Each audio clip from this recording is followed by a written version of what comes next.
የዮሐንስ ራእይ ምዕራፍ 5 ላይ ያለውን ክፍል አንድ ላይ እናነበዋለን። እንደዚህ ይላል። በዙፋኑ ላይ የተቀመጠው ውስጥና በውጭ በኩል የተጻፈበት በሰባት ማኅተም የታሸገ ጥቅልል መጽሐፍ ቀኝ እጁ ይዞ አየሁ። አንድ ብርቱ መልአክ በታላቅ ድምፅ ማኅተሞቹን ለመፍታትና መጽሐፉን ለመክፈት የተገባው ማን ነው ብሎ ሲያውጅ አየሁ። ነገር ግን በሰማይም ሆነ በምድር ከምድርም በታች መጽሐፉን ለመክፈት ወይንም ገልጦ ለመመልከት የሚችል ማንም አልነበረም።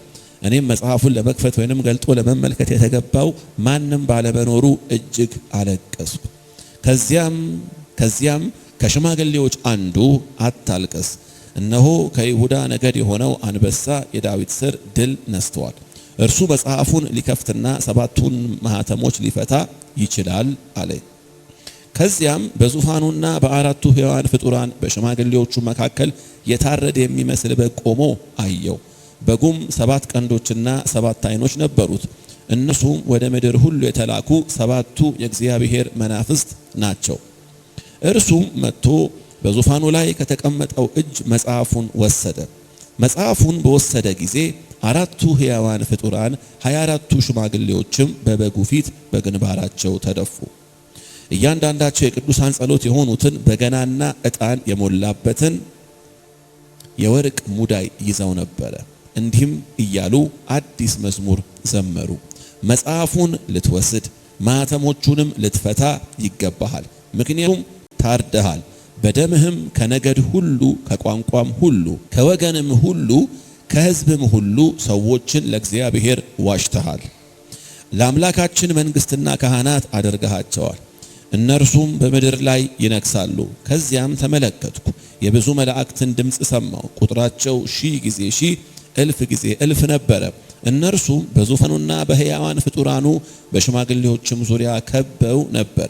በታላቅ ድምፅም እንዲህ ብለው ዘመሩ። የታረደው በግ ኃይልና ባለጠግነት፣ ጥበብና ብርታት፣ ክብርና ሞገስ፣ ምስጋናም ሊቀበል ይገባዋል። ከዚያም በሰማይና በምድርም ከምድርም በታች በባህርም በእርሱም ውስጥ ያሉ ፍጡራንም ሁሉ እንዲህ እያሉ ሲዘምሩ ሰማሁ። በዙፋኑ ላይ ለተቀመጠውና ለበጉ ምስጋናና ሞገስ ክብርና ኃይል ከዘላለም እስከ ዘላለም ይሁን። 4ቱ ሕያዋን ፍጡራንም አሜን አሉ። ሽማግሌዎቹም በግንባራቸው ተደፍተው ሰገዱ። ያነበብኩት ምዕራፍ 5 ከቁጥር 1 ጀምሮ እስከ 14 ድረስ ያለውን ነው። እንግዲህ ሲጀምር ካስተዋላችሁ ሲጀምር ምን ይላል? በዙፋኑ ላይ የተቀመጠው ብሎ ነው የሚለው። በዙፋኑ ላይ የተቀመጠው ብሎ ሲል ዮሐንስ ስለማን ነው እያወራ ያለው ብለን ካልን ቀጥታ የምንሄደው ወደ ባለፈው ሳምንት ትምህርታችን ነው። ባለፈው ሳምንት ትምህርታችን ላይ ትዝ ካላችሁ ያየነው ነገር ምንድነው? ዮሐንስ ቀጣይ የሆነውን ወይንም ደግሞ ከዚህ በኋላ እስከ ዳግም ምጽአቱ ወይንም ዮሐንስ ከነበረበት ዘመን ጀምሮ እስከ ዳግም ምጽአቱ ባለው ዘመን ላይ ሊሆን ያለውን ነገር ከማየቱ በፊት እግዚአብሔር ለዮሐንስ የገለጠለት ምንድነው አለን? በሰማይ ያለውን አምልኮ እና የእርሱን ዙፋን ነው የገለጠለት አለን። እና ዮሐንስ መጀመሪያ ያየው እግዚአብሔርን ነው። እና እግዚአብሔርን ሲያይ እንግዲህ ባለፈው ሳምንት እንዳየነው ያየናቸው ብዙ ነገሮች አሉ። ብቻ ምንድነው ያለው ዮሐንስ ባለፈው ሳምንት? በዙፋኑ ላይ የተቀመጠ እግዚአብሔር አብ እንዳለና ከዚያ ደግሞ መንፈስ ቅዱስ እንዳለ አይተን ነበረ። ዛሬ ደግሞ የሚነግረን ሌላ ሐሳብ ነው። ምዕራፍ 5 በዙፋኑ ላይ የተቀመጠው ብሎ ሲል ስለማን ነው የሚያወራው ካለን ግልጽ ነው። በዙፋኑ ላይ የተቀመጠው ማን ነው? እግዚአብሔር አብ ነው። እግዚአብሔር አብ። ከዛ እንደዚህ ይላል፣ በዙፋኑ ላይ የተቀመጠው በውስጥና በውጭ በኩል የተጻፈበት በሰባት ማኅተም የታሸገ ጥቅልል መጽሐፍ በቀኝ እጁ ይዞ አየሁ ይላል። ጥቅልል መጽሐፍ ይላል። እንግዲህ ያው መጽሐፍ ሲባል እኛ ዘመን ላይ ያለው መጽሐፍና እዛ ዘመን ላይ የነበር መጽሐፍ አንድ እንዳልሆነ ታውቃላችሁ ብዬ አስባለሁ። ምክንያቱም መጽሐፍ ልክ አሁን እዚህ ጋር እንደምታዩት በእንዲህ መልክ የተዘጋጀው እጅ ላይ እንደምታዩት በእንዲህ መልክ የተዘጋጀው መጽሐፍ ከተወሰኑ ዓመታት ወዲህ ነው። ልክ እንደዚህ በወረቀት መልክ ወረቀት ራሱ ሲሰራ ቅርብ ዓመታት ላይ ነው። ድሮ ላይ ግን ጠይቃችኋል እንዴት ነው አንዳንድ መንፈሳዊ ታሪኮችና መንፈሳዊ መልእክቶች ይጻፉ የነበረው ብላችሁ ከጠየቃችሁ ያው ብዙ ነገሮች ብዙ መንገዶች አሉ። ከነዛ መካከል ለምሳሌ በቆዳ ላይ ይጻፋ ነበረ ጽሁፎች። ከዛ ግን ውጪ በአብዛኛው የሚታመነው ምንድነው ረግረጋማ በሆኑ አንዳንድ የግብጽ ቦታዎች ላይ የግብጽ ረግረጋማ ቦታዎች ላይ የሚገኙ አንዳንድ ጤዛዎች አሉ። ሳር ቄጤማ የሚመስሉ እንትኖች ቅጠሎች አሉና እነዚያ ቅጠሎች አንድ ላይ ይሰፉና ይጣበቁና ምን ይደረጋል? እላያቸው ላይ ይጻፋል።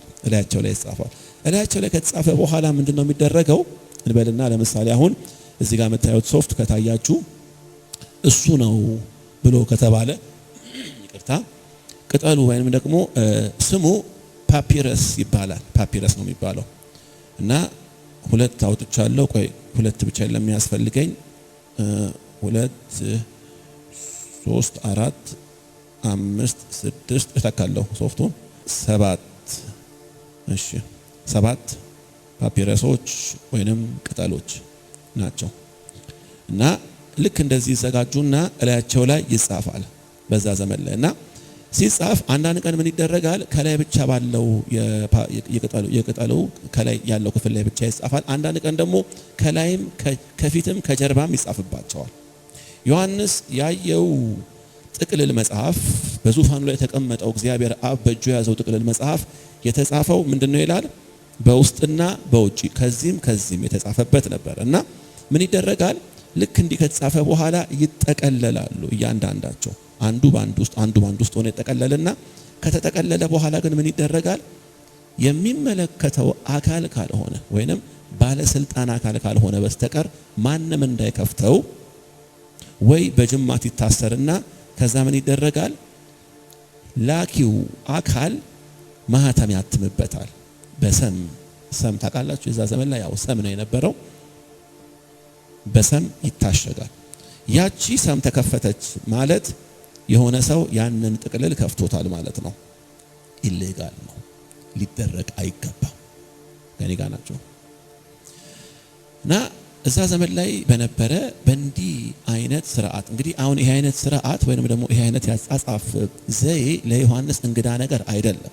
በሚገባው መልኩ ነው ለዮሐንስ የነገረው እና ዮሐንስ ምን ያህል እዛ በማየው ሰማያዊ ዙፋን ባለበት በዚያ ቦታ ላይ በእግዚአብሔር አብ እጅ ይላል 7 ጥቅልሎች ይላል በ7 ማህተም የታሸጉ 7 ጥቅልሎች በቀኝ እጁ ይዞ ነበረ ይላል።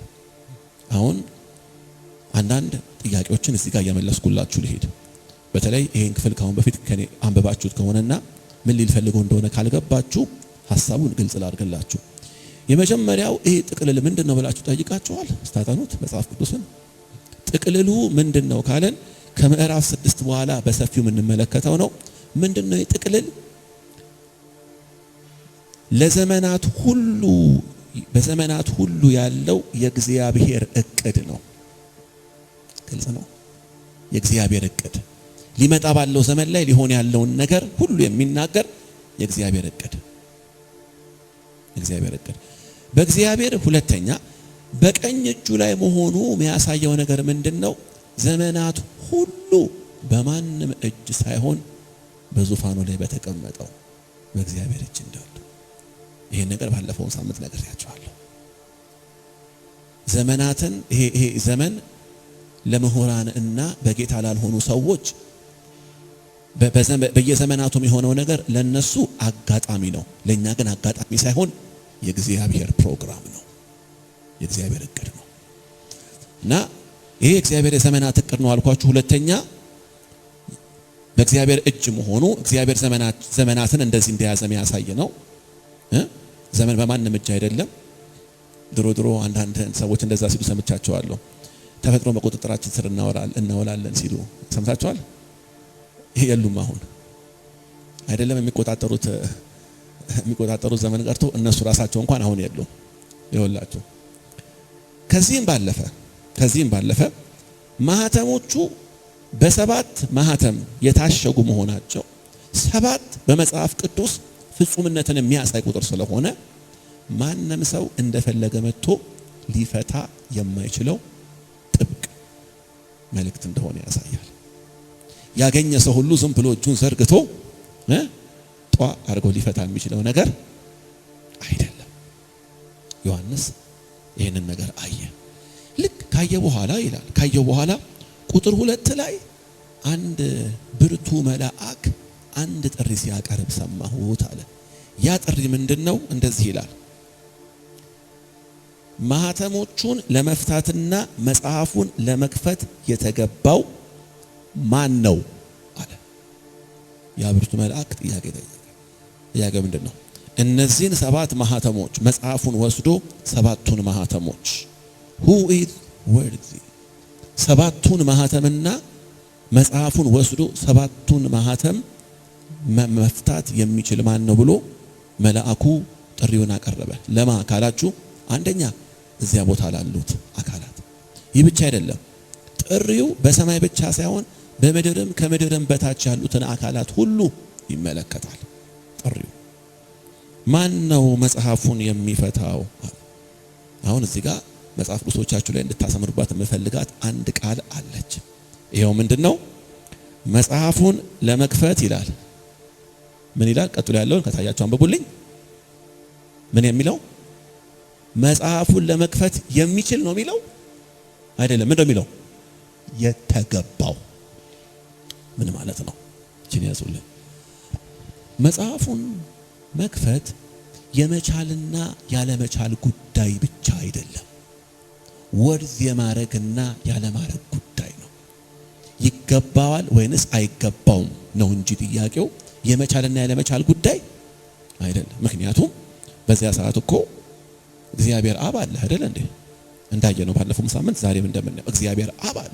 ይህ ብቻ አይደለም፣ እግዚአብሔር መንፈስ ቅዱስም እኮ እግዚአብሔር አብ እግዚአብሔር መንፈስ ቅዱስ አምላክ እንደመሆኑ መጠን ምንድነው ማድረግ የማይችል ሁሉን ቻይ ነው። ማድረግ የማይችለው ምንም ነገር የለም።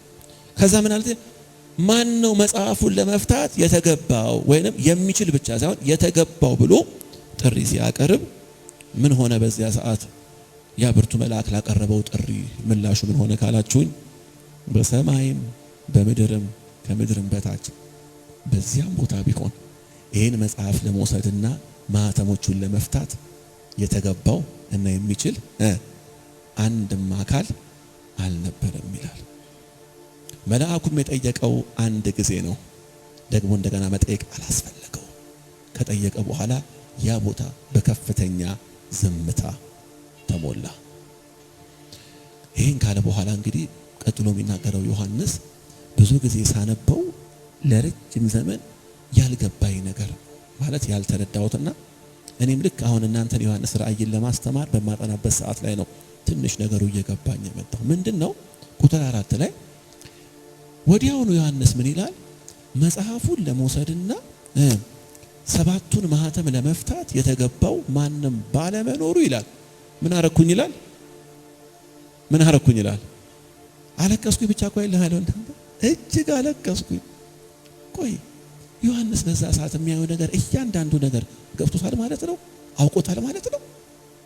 ታዲያ ዮሐንስ ምን አውቆና ምን ተረድቶ ነው እንደው ይሄ ብሎ እንዲያለቅስ ያደረገው ነገር? ማለት ለቀረበው ጥሪ ምላሽ የሚሰጥ አካል አለመኖሩ ዮሐንስን ያስለቀሰው ነገር ምን አውቆ ነው? ገብቷችኋል? ከኔ ጋር ናችሁ? ምን ተረድቶ ነው ብዬ በጣም ብዙ ጊዜ ጠይቅ ነበር። በጣም ብዙ እኔው ወደ በኋላ ለምን እንዳለቀሰ ወደ በኋላ መጣበታለሁ። ግን ዮሐንስ ስቅስቅ ብዬ አለቀስኩኝ ካለ በኋላ ግን ቁጥር 5 ላይ ይህ ዝምታና የዮሐንስ ለቅሶ በዛው እንዳልቀጠለ ይነግረናል። ምን ይለናል? ቁጥር 5 ላይ ከሽማግሌዎችም አንዱ ይላል። እነዚህ ሽማግሌዎች እነማን እንደሆኑ አወቃችሁ አይደለ? እነማን እንደሆኑ ባለፈው ሳምንት ያየናቸው 24ቱ ሽማግሌዎች ከብሉይ ኪዳን 12ቱ የእስራኤል ነገዶችና የያዕቆብ ልጆችና ከአዲስ ኪዳን ደግሞ የበጉ ሐዋርያት። ከ24ቱ ሽማግሌዎች አንዱ ማን እንደሆነ አናውቅም። አንዱ መጣና ምን አለው? አታልቅስ አለው። ለምን? ከይሁዳ ነገድ የሆነው አንበሳ የዳዊት ስር ድል ነስቷል። እርሱም መጽሐፉን ሊከፍትና 7ቱን ማህተም ሊፈታ ይችላል አለ። አታልቅስ አለው። ለምን? አሁን የቀረበውን ጥያቄ ሊመልስ የሚችል አንድ አካል ተገኝቷል። ያም አካል ማን ነው ብሎ ያ ሽማግሌ ለዮሐንስ ሲገልጥለት ምንድነው ያለው? አንደኛ ከይሁዳ ነገድ የሆነው ምን አንበሳ። ከኔ ጋር ናችሁ? ከይሁዳ ነገድ የሆነው አንበሳ። ከዛስ በዛም አላለም የዳዊት ስር የሆነው። ሁለቱን ነገሮች ሊያሟላ የሚችለው ማን ነው? እስቲ ጉባኤው አንድ ይመልስልኝ። ኢየሱስ ነው። ከይሁዳ ነገድ የሆነው አንበሳና የዳዊት ስር ካለ በኋላ እንደምታነቡት ሊፈታው ይችላል ብቻ ሳይሆን ያለው ድል ነስቷል።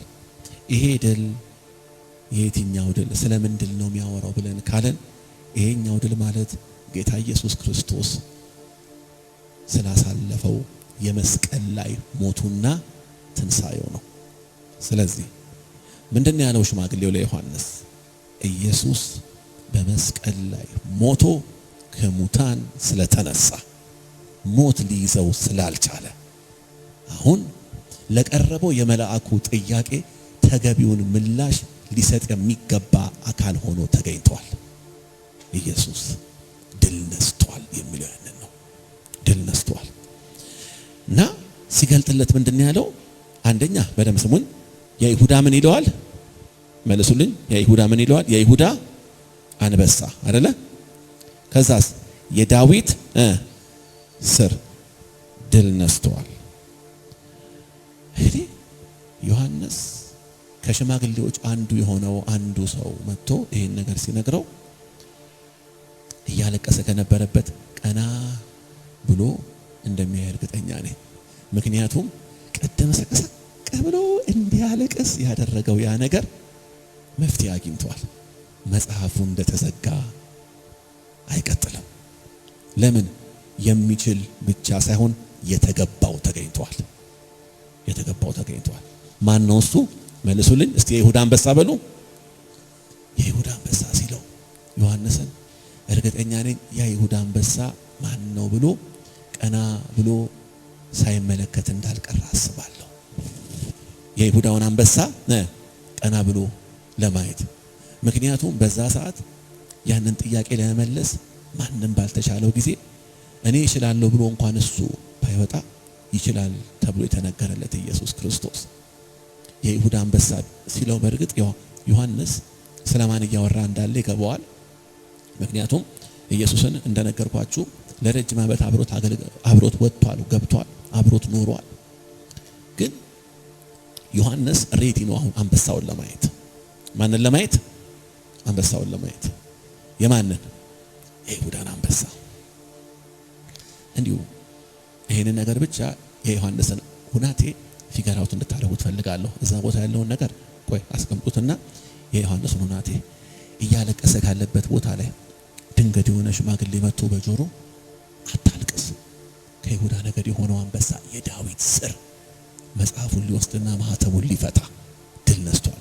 ትልቅ የምስራች ነው ብሎ ሳይነሳ አይቀርም ዮሐንስ። ከዛ የታለ አንበሳው ብሎ አይኑን ጠራርጎ ዘወር ሲል ዮሐንስ ላይ የጠበቀው ማንን ነበረ? አንበሳውን። ነገር ግን ያየው ምንድነው አትሉኝም? ላንብብላችሁ ምን እንዳየ። ቁጥር 6 ላይ አንበሳውን ለማየት ዞር ሲል ዮሐንስ ምን ቢያይ ጥሩ ነው? አንበሳ ሳይሆን ከዚያም በዙፋኑና በአራቱ ሕያዋን ፍጡራን በሽማግሌዎችም መካከል የታረደ በግ አይታችሁታል? ቁጥር 6 ምን አየው አለ? የታረደ በግ አየው። በጉም 7 ቀንዶችና 7 ዓይኖች ነበሩት።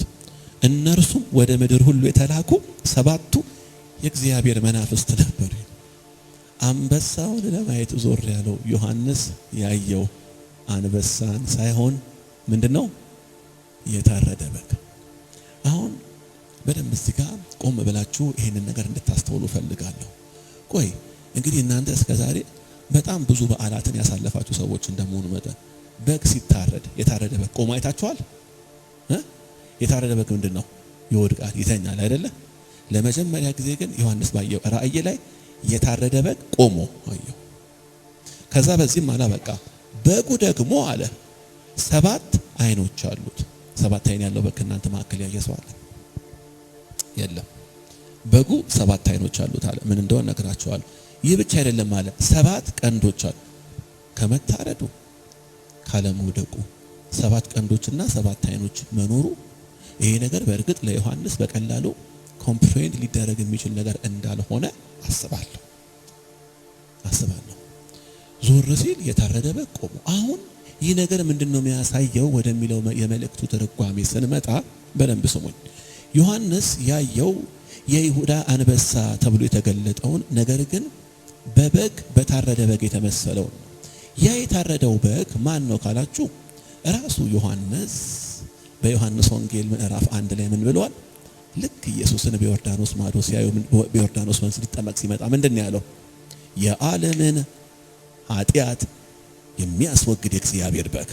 ስለዚህ አሁን ዮሐንስ የእግዚአብሔር በግ እንደሆነ መጀመሪያም እውቀቱ መገለጡ አለው። አሁን ሲመለከተው በጉ መታረዱ የሚያሳየው ምንድን ነው? ነገርየው ለዮሐንስ ብዙ ለመፍታት ከባድ የሆነ ነገር አይደለም። ምክንያቱም መታረዱ ምንድን ነው የሚያሳየው? መስዋዕትነቱን ነው። ለኛ ለዓለም ሁሉ የከፈለውን መስዋዕትነቱን ነው የሚያሳየው መታረዱ። እንግዲህ መታረዱ መስዋዕትነቱን ሲያሳይ ግን በዚህም አላበቃም። ምን አየው ይላል? 7 ደግሞ ቀንድ አየው አለ። እንደገና በዚህም አላበቃም፣ 7 ደግሞ አይን አየው አለ። አሁን ሁለቱ ነገሮች ባለፈው እንደነገርኳችሁ መቼም በራእይ መጽሐፍ ላይ የምናገኛቸውን እያንዳንዱን ነገር ጥልቅ ትንታኔ እንሰጥበታለን ብለን ማለት አንችልም። ግን አንዳንዱን ግን ራሱ መጽሐፍ ቅዱስ በግልጽ የሚያስቀምጥልን ትርጉም ስላለ ትርጉም ይሄ ነው ብለን መናገር እንችላለን። 7 ቀንድ ምንድን ነው የሚያሳየው? መጀመሪያ ቀንድ በመጽሐፍ ቅዱስ ምንን ነው የሚያመለክተው ብለን ካለን ቀንድ ምንድን ነው? ለምሳሌ አሁን ሐና ስትዘምር እንደዚህ አለች፣ ቀንዴ በእግዚአብሔር ከፍ ከፍ አለ ብላ የለ? ምንን ነው የሚያሳየው? ቀንድ ኃይልን አይደለ? ይሄ ብቻ አይደለም፣ ስልጣንን ነው የሚያሳየው። ስለዚህ ዮሐንስ ያየው ቀንድ 7 መሆኑ ምንድን ነው የሚያሳየው? በጉ ባለሙሉ ኃይልና ባለሙሉ ስልጣን። እስቲ አሜን በሉ። ይህ ብቻ አይደለም፣ 7 ደግሞ አይን አየው አለ። አይንሳ ምንድን ነው የሚያሳየው? በአዲስ ኪዳን በብሉይ ኪዳንም በአዲስ ኪዳንም አይን የሚለው ቃል ሁል ጊዜ በተጻፈ ቁጥር የሚያመለክተው እዚህ ጋር ያሉትን ሁለቱን ኳሶች አይደለም። ሁል ጊዜ እሱን ብቻ አይደለም የሚያሳየው። አይን ብሎ ሲናገር መጽሐፍ ቅዱስ ስለ ዕውቀትና ስለ ጥበብ ነው የሚናገረው። ስለዚህ 7 አይን በበጉ ላይ ማየቱ ምንን ነው የሚያሳየው ብለን ካለን በጉ ፍጹም ጥበብ፣ ፍጹም ዕውቀት እንዲሁም ፍጹም ኃይልና ፍጹም ስልጣን እንዳለው that means በጉ ማለትም ኢየሱስ ክርስቶስ ፍጹም አምላክነቱ ነው እየነገረው ያለው። አሁን ተመልከቱ። አንደኛ መታረዱ፣ ሁለተኛ ባለሙሉ ስልጣንና ኃይል እንዲሁም ባለሙሉ ዕውቀት መሆኑ። ባለሙሉ ስልጣንና ኃይል ማለት በነገራችን ላይ ባጭሩ ሁሉን ቻይ ማለት ነው። ኤልሻዳይ ማለት ነው። ይህ ብቻ አይደለም። ባለሙሉ ዕውቀትና ጥበብ መሆኑ ምን ማለት ነው? ሁሉን አዋቂ ወይንም ኦምኒሲየንት ብለን የምንለው ማለት ነው። ስለዚህ በጉ የታረደ መሆኑ ብቻ ሳይሆን ባለሙሉ ዕውቀትና ባለሙሉ ኃይል መሆኑን የሚያሳየው ምንድነው መልእክትነቱ ካለን ዮሐንስ በዚያ ሰዓት ያየው የኢየሱስን ፍጹም ሰውነቱንና ፍጹም አምላክነቱን ነው። ለምን? ኢየሱስ በሰውነቱ መስዋዕት ሆኗል፣ በአምላክነቱ ግን ለዘላለም እንደከበረ ይኖራል። ፍጹም ሰውነቱንና ፍጹም አምላክነቱን ነው የተመለከተው። እና እዚህ ጋር አንድ ነገር ግልጽ ላድርግላችሁ። ቁጥር 7 ጋር ወደ ቁጥር 7 ከመሄዳችን በፊት እዚህ ጋር ምን ይላል? በጉ ላይ ያሉት እነዚህ 7 ቀንዶችና በደም ስሙኝ፣ በጥንቃቄ ስሙኝ።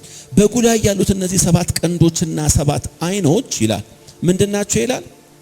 ወደ ምድር ሁሉ የተላኩ 7ቱ የእግዚአብሔር መናፍስት ናቸው ይላል።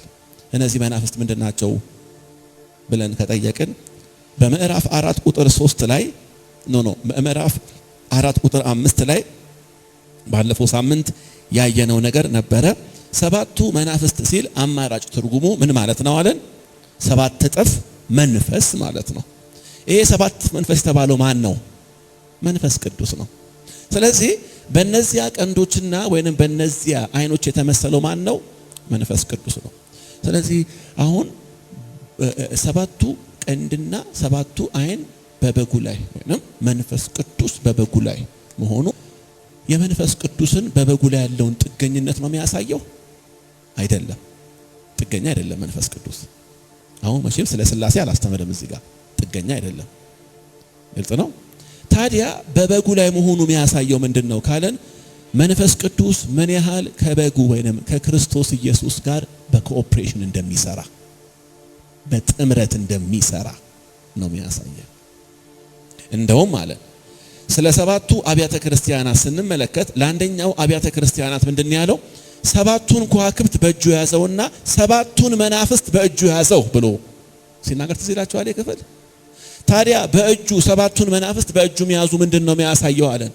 ለምሳሌ አሁን እኔ ይሄንን ነገር እንደዚህ ያስኩት ስለምበልጠው ነው፣ በክብደት በጥንካሬ በብዙ ነገር ስለምበልጠው ነው። ጌታ ኢየሱስ ክርስቶስ ሰባቱን መናፍስት እንደዚህ ወይንም መንፈስ ቅዱስን እንደዚህ መያዙ መብለጡን አይደለም የሚያሳየው፣ ኮኦፕሬሽንን ነው፣ ቅንጅታዊ ስራን ነው የሚያሳየው ብያችሁ ነበር። ስለዚህ ምንድነው እነዚህን ሰባቱ ቀንዶችና ሰባቱ አይኖች ፍጹም አምላክነቱን የሚያሳዩ መሆናቸው እንዳለ ሆኖ ምን ይላል? እነዚህ ደግሞ ይላል ሰባቱ መናፍስት ናቸው ደግሞ ብቻ ሳይሆን የሚለው እዛው ቁጥር ላይ ቁጥር 6 እናወጣልኝ ማይኮዬ ቁጥር 76ን ሰባቱ የእግዚአብሔር መናፍስት ናቸው ከማለቱ በፊት ምን ይላል? እነርሱ ምን ቃል ታያቸዋል እዛ ጋር እነርሱም ወደ ምድር ሁሉ የተላኩ ምን ያረጉ? እስቲ መልሱልኝ፣ ምን ያረጉ? ኦኬ ይሄ መንፈስ ተልኳል ማለት ነው። ወደ ምን? ወደ ምድር ሁሉ ተልኳል። let me ask you something መንፈስ ቅዱስ ወደ ምድር አልተላከም? ተልኳል። በማን የተላከው? ምን ብሎ ላከልን?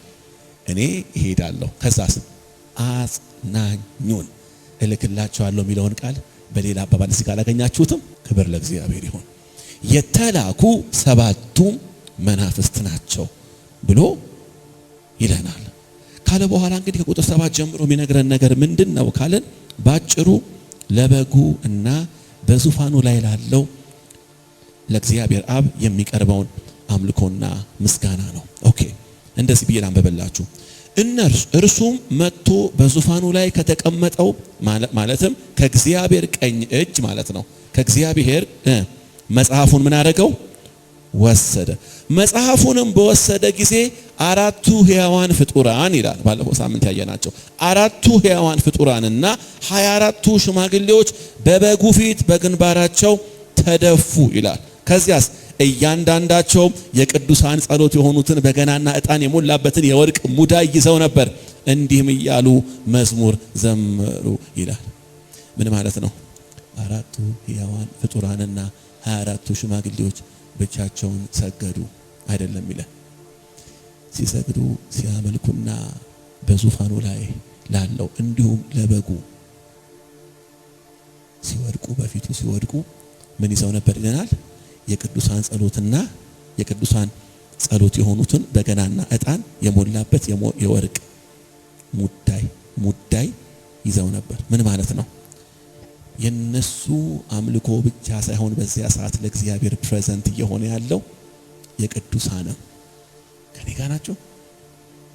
እንደ ወንድሞቼና እህቶቼ ልክ እንደኔ ይሄንን ቃል ስነግራችሁ እንደኔ ጸሎቴም ልክ እንደኔ እንድትረዱት ነው። የኔና የናንተ አሁን ቅድም ስንዘምር አልነበረ? ምን ያህል ነበር ስንዘምር የነበረው? ቅድም እዚህ ጋር ትልቅ ነህ ስንል አልነበረ? ምን ነበረ? ያለ ልክ ያለ ገደብ ከፍ ከፍ ያልከው በምስጋና የክብርን ዘውድ የጫንከው የቃላት መደምደሚያ የዜማ ሁሉ ቅላጼ አይበቃህም አይገልጥህም ከዚህ በላይ ነህ። አይገርማችሁም?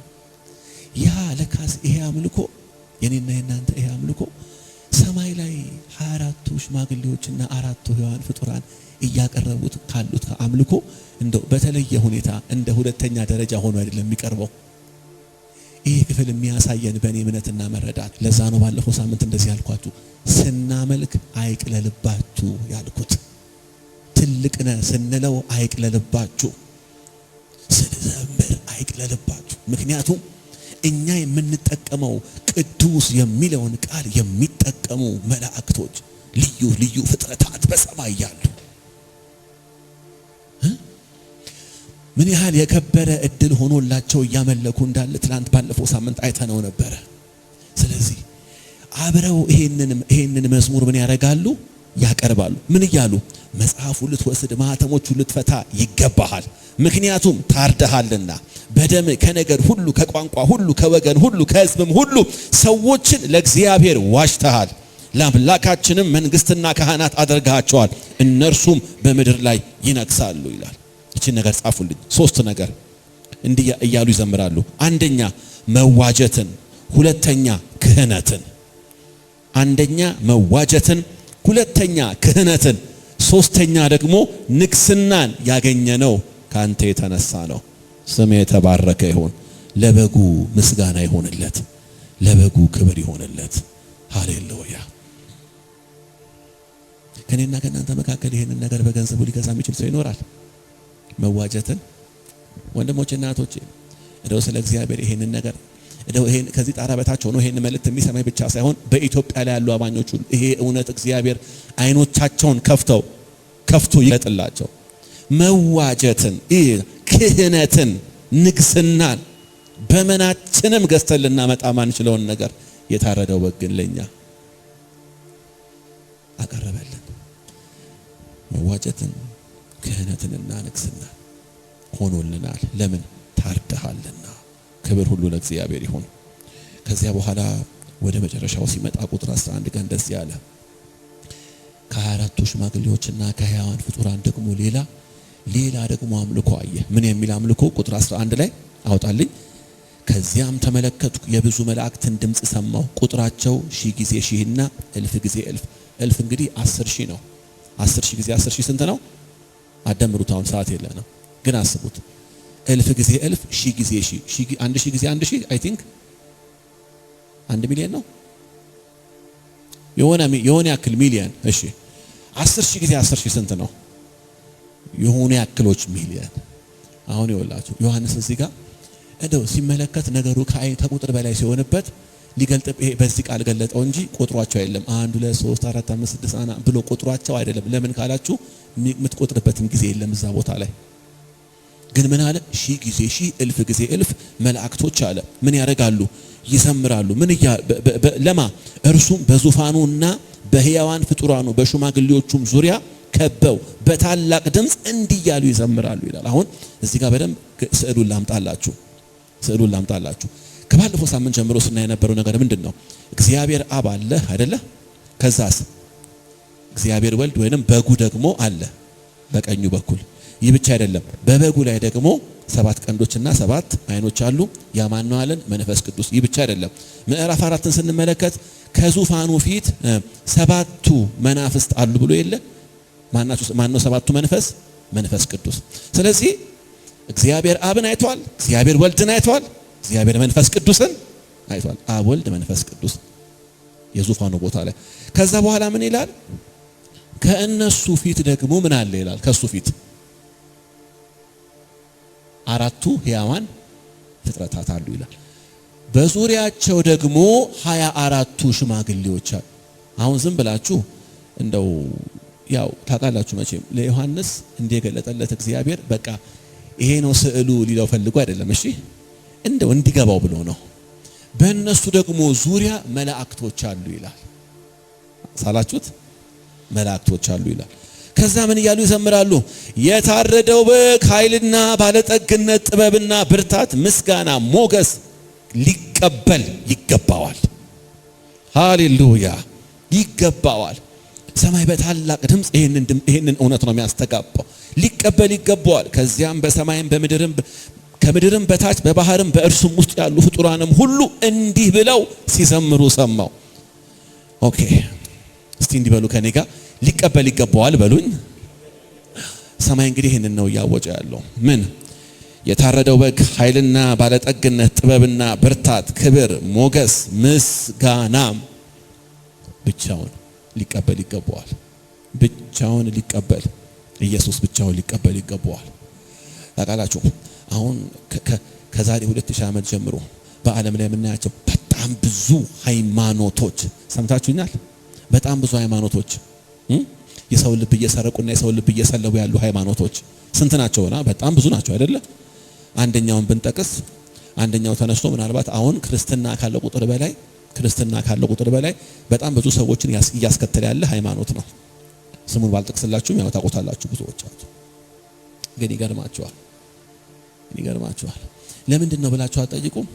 ለምንድን ነው ከዛሬ 2000 ዓመት በኋላ ኢየሱስ በሞትና በትንሳኤ ድል ከነሳ በኋላ ሃይማኖትን ሰይጣን በብዙ ህዝብ ልብ ውስጥ ሃይማኖትን የሆነ ነገርን ያስቀመጠው ካላችሁ ይሄንን ጥበብ፣ ብርታት፣ ክብር፣ ሞገስ፣ ምስጋናን ለመሻማት ነው።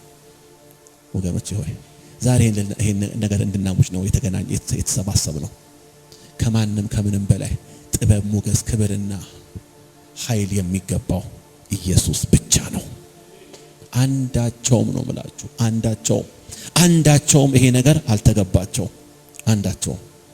ምክንያቱም ምን አለ ቅድም ታርደሃልና ከዛስ ታርደ ከሞተሃል ከዚያ ተቀብረሃል ከዛስ ታሪክ ተደምድሟል አይደለም ታርደሃልና ግን ታርደ ሞተ አልቀረህም እኛን ዋሽተናል። እንደዚህ ያረገ ብቸኛው ማን ነው ካላችሁ በጣም ብዙ የሚከተላቸው እነ ሲድሃርታ ጋውታማ ቡድሃ አይደሉም። ያው ታውቃላችሁ ሲድሃርታ ጋውታማ ቡድሃ ማለት የቡድሃ እምነት ጀማሪ ማለት ነው። ይገርማችኋል በተነሱበት ዘመን ላይ በጣም ብዙ ህዝብ አስከትለው ነበር። እነሱም ካለፉ በኋላ በተከታዮቻቸው አማካይነት በጣም ብዙ ህዝብ ነው አሁንም እያስከተሉ ያሉት። ግን አሁንም ድረስ ብንሄድ ቦታቸው ላይ መቃብራቸው አለ፣ ሬሳቸው አለ፣ አጽማቸው አለ። የትኛውንም ጀግና የሃይማኖት መሪ የት ነው ያለው ብለህ ብትል ሁሉም መቃብራቸው አለ፣ አጽማቸው አለ፣ ታገኘዋለህ። ነገር ግን ታርዶ ያልቀረ አሁንም በሰማይ በ24ቱ ሽማግሌዎችና በ4ቱ ሕያዋን ፍጡራን የሚመለክ ኢየሱስ ብቻ ነው። ዛሬ ለምን ወደዚህ ቦታ መጣን ካላችሁ ይሄው ኢየሱስ ይገባዋል ልላችሁ። እስቲ ይገባዋል በሉ። ይገባዋል፣ ኢየሱስ ይገባዋል፣ ክብር ይገባዋል፣ አምልኮ ይገባዋል፣ ስግደት ይገባዋል። ኢየሱስ ጌታ ነው። ይሄ የሚነግረን ነገር ምንድነው? እኛ እንወቀውም አንወቀውም ብንረዳውም ባንረዳውም የሰማይም የምድርም ትኩረት ኢየሱስ ነው። የሚገባው ኢየሱስ ነው። የተገባው ኢየሱስ ነው። ሃሌሉያ። ከዛ ይሄንን አምልኳቸውን አየው ብሎ የመጨረሻ ቁጥር 13 ጋር ሲደመድምልን ምንድነው የሚለው? በሰማይ ያሉ መላእክት በሰማይ ያሉ 24ቱ ሽማግሌዎችና 4ቱ ሕያዋን ፍጥረታት ብቻ አይደሉም ይላል። በምድር ይላል። ከዛስ ከምድርም በታች በዚህም አላበቃ በባህርም ውስጥ ያሉት ይላል። በባህርም ውስጥ ያሉት እንዲያሉ ዘመሩ ይለናል። ምን እያሉ? በነገራችን ላይ በባህር ያለው ምንድነው? መልሱልኝ። በባህር ያለው ምንድነው? አሳ ነው አይደለ? መቼም ሰው ሌላ ህዝብ አለ እንደማትሉኝ ተስፋ አደርጋለሁ። በባህር ያለው ምንድነው? አሳ ነው። ካስፈለገ ዝርዝሩን ንገረን ካላችሁ ዶልፊን አለ፣ ሻርክ አለ አይደለ? አሳ ነባሪ አለ። አይ ቲንክ አሳ ነባሪ እንትን ነው መሰለኝ ዶልፊን ነው። ብዙ አይነት አሳ አለ። ግን መጽሐፉ ካለን ግን አይደል ነው። ምንድነው የሚለን? በሰማይና በምድር ከምድርም በታች በባህር በእነርሱም ውስጥ ያሉ ፍጡራን እንዲህ ብለው ሲዘምሩ ማን ዘመረ ነው የሚለን? በባህሩም ውስጥ ያለው ምን ብሎ ዘመረ? በዙፋኑ ላይ ለተቀመጠው ለበጉ ምስጋና፣ ሞገስ፣ ክብር፣ ኃይል ከዘላለም እስከ ዘላለም። እናንተ የኛ አምላክ ይለያል። የኛ ኢየሱስ ይለያል። ምን ካላችሁ ይሄው ባህር ውስጥ እኛ አጥብደን ከመብላት በስተቀር ምንም ነገር ልናረጋቸው ማንችላቸው እንኳን ፍጥረታት አፍ አውጥተው ዘመሩ ነው የሚለው። በእርግጥ ይሄ ነገር በእኛ ቋንቋ አይመስለኝም። የኛን ቋንቋ አይደለም የሚጠቀሙት። ግን ፈጣሪያቸው ግን ከሆነ እመኑኝ በሚግባቡበት ቋንቋ አምልኮት ያቀርባሉ፣ ምስጋናቸውን ያቀርባሉ። ምን ልንፈልግ ነው? የነዚህ ሁሉ ምስጋና ተጠቅልሎ በዙፋኑ ላይ ላለውና ለበጉ ነው የሚቀርበው። በዚህ ዘመን ካሁን በፊትም ከዚህም በኋላ ምስጋናን የመቀበል ብቸኛ መብት ያለው እግዚአብሔርና በጉን ብቻ ነው። ኢየሱስ ጌታ ነው። ይሄን ምስጋና የሚሻማ ምንም አይነት አካል ከምድራችን ላይ ተረገመ ይሁን። ይሄ ነው መልእክቴ። በቃ ደምድሜዋለሁ። ከምድራችን ላይ ተረገመ ይሁን። ታውቃላችሁ ምስጋና አምልኮ ክብር የተገባው እሱ ሆኖ ሳለ ነገር ግን ቀስ እያለ በሃይማኖት መልክ ሰይጣን ወደ ሰው ልብ ያስገባው ብዙ ነገር እንዳለ ሰው ይገደላችሁ ጨርሻለሁ። አንተ 3 ደቂቃ ብታስቀር ብዙ ቆሻሻ ነገር ያስገባው ነገር እንዳለ ይሄን የመሰለ ክብር ይሄን የመሰለ ሞገስ ይሄን የመሰለ ኃይል የሚቀበል እና በፒያኖ አጅብልኝ ቢልዬ ስለጨረስኩ ይሄንን የመሰለ ውበት ሊቀበል ይሄን የመሰለ ሞገስ ሊቀበል የሚገባው እርሱ እያለ ነገር ግን በአንዳንድ ታሪኮችና በአንዳንድ ድርሳናት ዞሮ ይመጣና ምን ይላል? ሰማዕቱ ጊዮርጊስ ይልሃል። በግልጽ ነው የምነግራችሁ አይደለም። ባይዘው አንዳንድ ቦታ ላይ እኮ ኢየሱስ ብለህ ከምትልቅ ቅድም የጠቀስኩልህ ፈረሰኛ ቢጠቀስ ብዙ ሰዎች ልባቸው ድው ይላል። ለምን ካላችሁ ክብር የሚገባው እርሱ ክብር ለመሻማት እግዚአብሔር ከምድር ላይ ይስበረው። በደንብ ረገጥ አድርጉና አሜን በሉ።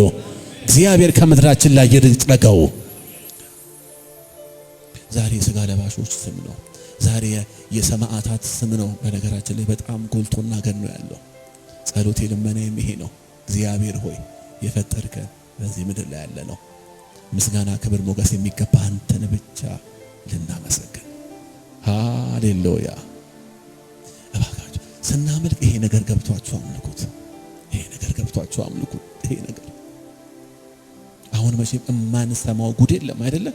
እማንሰማው ጉድ የለም። ደግሞ ይገርማችኋል ትክክለኛ አምልኮ ሊቀበል የሚገባው ኢየሱስ እንደ ቃሉ እንደ መጽሐፉ የሆነው ኢየሱስ ተቀምጦልን ሳለ መጽሐፉ ያልነገረንን ኢየሱስ መተው ደግሞ ሊሰብኩን ይፈልጋሉ።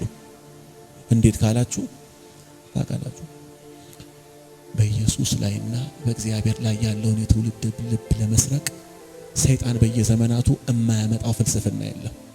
መቼም ሰምታችኋል ብዬ አስባለሁ።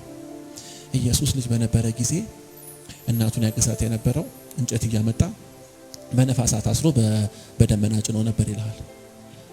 ድሮ ትዝ ይላችኋል። ይሄን ታሪክ ስንሰማ አዎ እንላለን። በቃ በዋናነት ልንገረምበትና ልንደነቅበት የሚገባው የመስቀሉ ገድል የመስቀሉ ታሪክ እያለ ስለ እንጨትና ስለ ደመና ስለ በነፋስ ስለ ማሰር እንድንገረምና እንድንደነቅ ካደረገ ትልቅ ውድቀት ውስጥ ገብተናል። ዛሬ መልእክት ይሄ ነው። በሰማይም በምድር በዙፋኑ ላይ ካለው ከአብና ከኢየሱስ በስተቀር ምስጋና ሊቀበል የሚገባው ማንም የለም። አንዳንድ ነገር ባለማወቅ ወደኛ መንደር ወደ ወንጌላውያን መንደር አንዳንዶቹ ትንሽ እችን ክብር ለመሻማት ሙከራ ሲያደርጉ አያቸዋለሁ። እረፉ። ለምን አያምርባችሁም?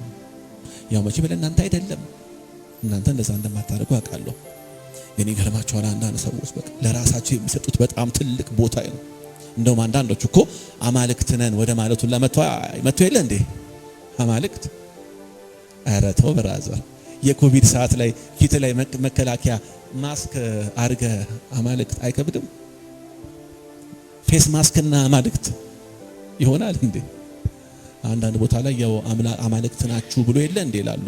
እሱ የሚናገረው ስለ ሌላ ጉዳይ ነው። ብቻ ምን ልበላችሁ አይተኛም ሰይጣን። ግን ዛሬ ልባችሁን በዚህ አቅጣጫ ካነቃሁት ለኔ ትልቅ ትርፍ ነው። ምስጋና ለሚገባው ብቻ ምስጋና ስጡ። አምልኮ ለሚገባው ብቻ አምልኮን አቅርቡ። ደሞ ስታቀርቡ ደሞ ስታመሰግኑና ስታመልኩ ሁሌ የታደላችሁ ሰዎች እንደሆናችሁ ይሄንን አውቃችሁና ተረድታችሁ አድርጉት። ኢየሱስ ጌታ ነው። አምልኮ ይቀጥላል። እኛ የሆነ ሰዓት ላይ እናቆማለን። አሁን የማየው ትውልድ በጠቅላላ የሆነ ሰዓት ላይ መኖር ያቆማል።